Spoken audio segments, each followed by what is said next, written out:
5 બાળકો હોવાથી કોંગ્રેસ ઉમેદવાર અયોગ્ય થયા છે। પાટણમાં દશરથ લાલના બદલે હવે પુત્ર લડશે ચૂંટણી। વોર્ડ 2 માં પિતાની જગ્યાએ પુત્ર ચૂંટણી મેદાનમાં છે। તો હાલ જે રીતે પાટણમાં કોંગ્રેસના જે ઉમેદવાર હતા એ બદલવાની નોબત આવી હતી, કારણ કે 5 પુત્ર હોવાને કારણે હવે એમના જ પુત્ર લડશે ચૂંટણી। તો ક્યાં ક્યાં જગ્યાએ જે છે એ ફોર્મ રદ થયા છે એની અલગ અલગ જે વિગતો સામે આવી રહી છે। આ પાટણની વાત કરી કે જ્યાં હવે પિતાની જગ્યાએ પુત્ર ચૂંટણી લડશે, કારણ કે પિતાને એક સાથે 5 પુત્ર હોવાને કારણે ફોર્મ રદ થયું છે।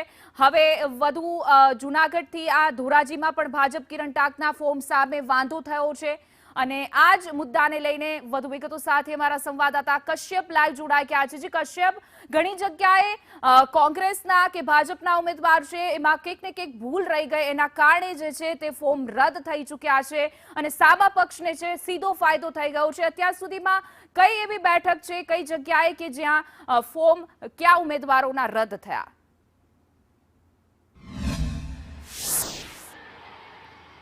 ઉમેદવારી પત્ર ચકાસણી માટે થઈને આજે વહેલી સવારથી જ રાજકીય પક્ષોના જે ઉમેદવારો છે તે આજે જે તે કલેક્ટર કચેરીઓ ખાતે પહોંચ્યા હતા, જેમાં અત્યાર સુધી જો વાત કરીએ તો દાહોદમાં, સાથે જ બરોડા, રાજકોટ, ધોરાજી, ગણદેવી, કડી સહિતની જે બેઠકો છે તેમાં ક્યાંક ભાજપના તો ક્યાંક કોંગ્રેસના જે ઉમેદવારો છે તેના દ્વારા અન્યોના ફોર્મ સામે વાંધો ઉઠાવવામાં આવ્યો હતો અને ત્યારબાદ અધિકારીઓ ઉપર આક્ષેપ છે તે પણ લગાડવામાં આવ્યા છે।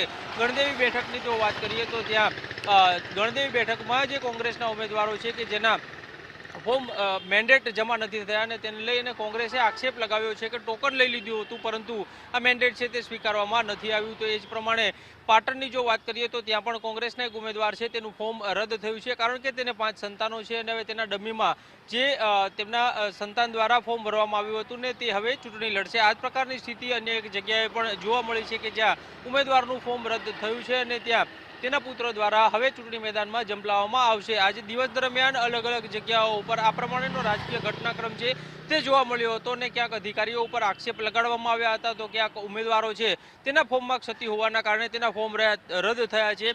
આ જ પ્રકારે સ્થિતિ અમદાવાદ શહેરમાં પણ જોવા મળી હતી ને તેમાં મધ્ય ઝોનની એક બેઠક છે ને જેમાં અપક્ષ દ્વારા જે ઉમેદવારી કરવામાં આવી હતી ને તેમાં જે એક સહીનો વિષય સામે આવ્યો હતો ને દરિયાપુરના કોંગ્રેસના ઉમેદવાર છે નીરવ બક્ષી તેના દ્વારા ગંભીર આક્ષેપો નાયબ કલેક્ટર ઉપર લગાડવામાં આવ્યા હતા અને તેમના દ્વારા કહેવામાં આવ્યું હતું કે સરકારના ઇશારે આ દરખાસ્ત ઉપર જે સહી હોવી જોઈએ તે સહી નથી કરી અને જેના નામ લખવામાં આવ્યા છે દરખાસ્તમાં તે લોકો સ્વીકારી રહ્યા છે।